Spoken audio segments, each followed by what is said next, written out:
Hi, welcome to another reading of Boston Accent. My name is Mark Mattioli, and Boston Accent is mature subject matter. We're going to pick up where we left off. Phil came home all excited about his evening security guard shift one night.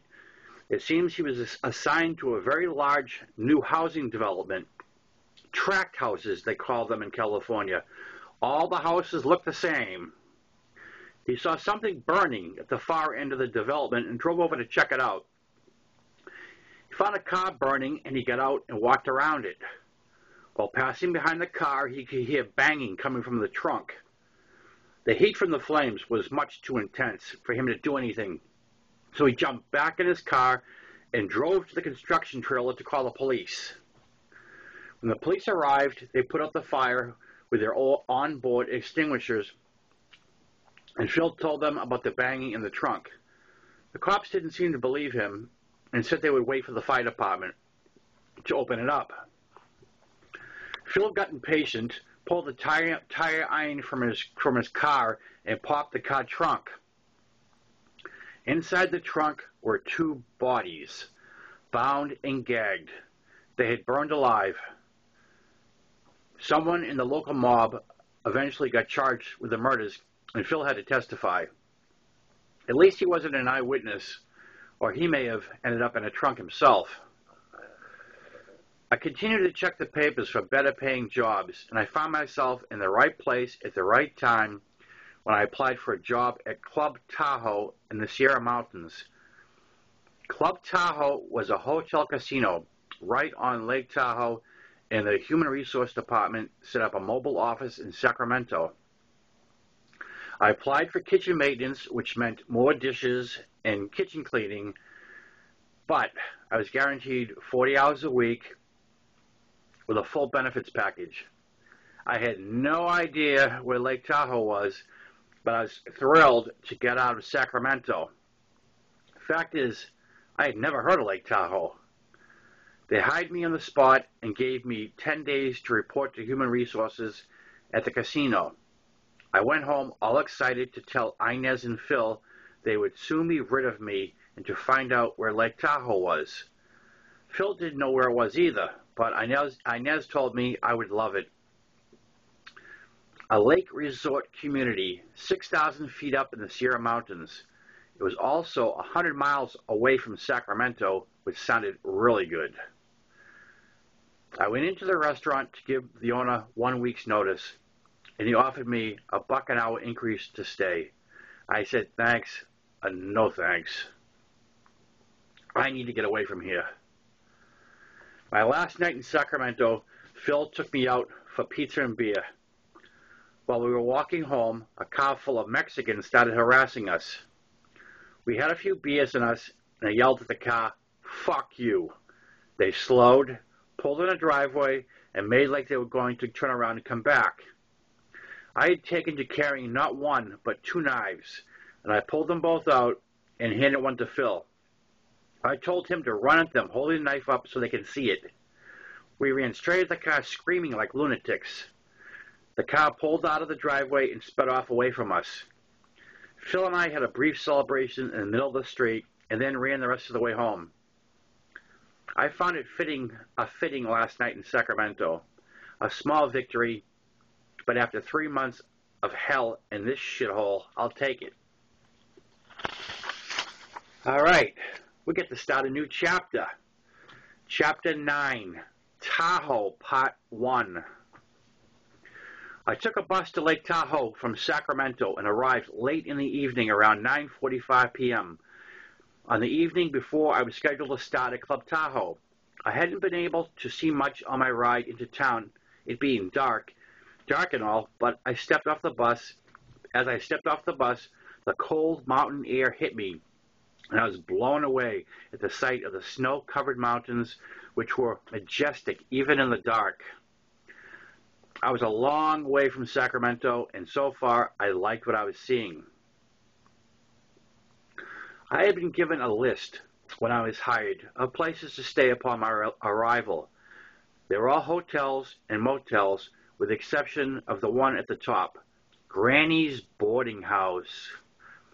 It was 10 o'clock before I found a payphone and called Granny's to inquire about a room. Granny herself answered and told me she did not accept boarders during the evening. She told me I was more than welcome to come by in the morning, and she gave me directions to the house, which is right off the main street I was standing on. I told her I would stop by after I finished my shift at work. I then walked to a motel on the list that had the lowest rate, checked in, and got some sleep. The next morning, I checked out of the motel and headed to Club Tahoe, which is only 2 blocks away. I was going to be early for my processing an appointment with HR, which was a good thing. The bad thing was I was carrying my suitcase because I had no place to leave it. I found the HR entrance at the back of the casino and introduced myself to the receptionist, who ushered me right into an office and said someone would be right with me. I had been seated less than 5 minutes when a woman in her 30s entered and introduced herself as Claire. I saw her eyes go right to my suitcase, and I apologized and explained my situation. Claire told me not to worry, that it was common for new recruits from out of town to arrive with some form of baggage, and that I could check my bag with their wardrobe department when I was measured for my uniform. Claire then went on to say that she had some good news for me. There was an opening in the convention center for a setup person, and my audiovisual background made me the most qualified person for the job. I would not be washing dishes after all. Yay! Claire then went on to say that the manager of the department had the final say, however, and he was on the way here to meet me. The manager, Walt, was a very serious man in his 40s with a pock-marked face. After being briefed by Claire, Walt asked me to follow him. Claire wished me good luck, and I followed Walt through a door that led to the first floor of operations, or the basement. This floor was made up of one main corridor that connected every behind-the-scenes department, including the hotel laundry room, an employee break room, a kitchen that provided food for the hotel guests, and the convention center. Also, the maintenance department, employee cafeteria, hotel warehouse, kitchen maintenance department, which included one huge room just for washing dishes, pots, and pans, and last but not least, the kitchen maintenance office. All the managers' offices, including an office for an executive chef, were on the same floor as HR. Hotel security was isolated from the rest of the building in an area right off the casino floor. As we arrived at Walt's office, he told me he had no problem moving me right into the convention center position if I wanted it. Someone had quit the day before without notice, and the position needed to be filled immediately. I told him I'd be more than happy to accept the position, and Walt said, "Good. Let's get you a uniform." Walt walked me down to wardrobe where I checked in my suitcase, and they gave me a claim ticket. I was both pleased and impressed by how organized they were. I was then measured for a uniform and asked what name I wanted stitched over the pocket. I was told it would take a couple of weeks to receive 3 uniforms. At the end of every shift, I would turn on my uniform, which would ensure always having a clean one. In the meantime, I was given a one-piece jumpsuit to wear. I spent the rest of the day getting acclimated to my new surroundings and my new coworkers. The convention center, which I will refer to as CC from here on, was a large area, one level up from the casino floor. The function rooms could be changed in size by moving the walls that ran on overhead tracks. For a large function, the portable walls would slide down the overhead tracks and into a wall closet out of sight.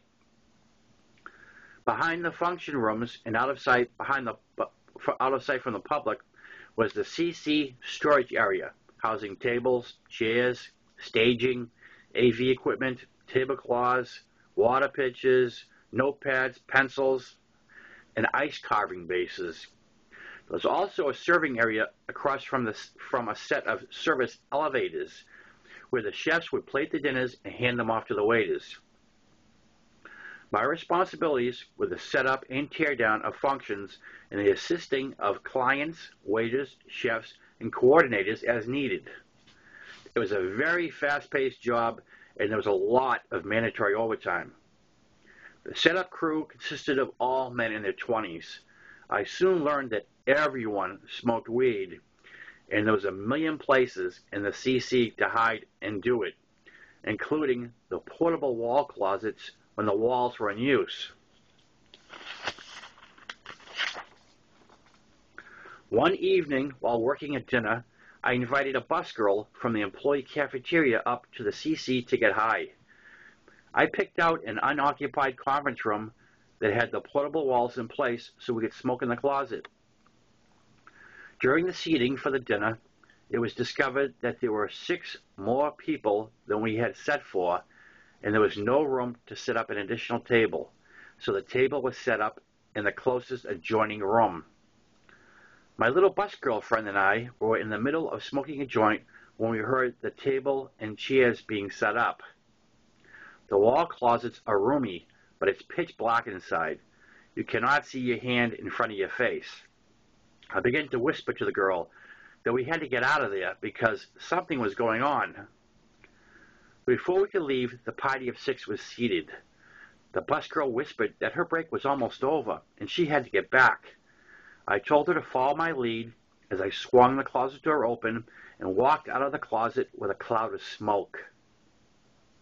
I shut the closet door and we smiled as we walked past the 6 people at the table. At first they seemed confused as to where we had just come from, and then amused when they figured it out. All in all, they were good sports about it and didn't rat on us. I would not make the same mistake going forward. Okay, we don't have time to do another segment here, so we're going to call it a day, and we'll come back and do this again tomorrow, God willing. I'm Mark Mattioli. We're reading Boston Accent, and Boston Accent is available on Amazon.com. Ciao.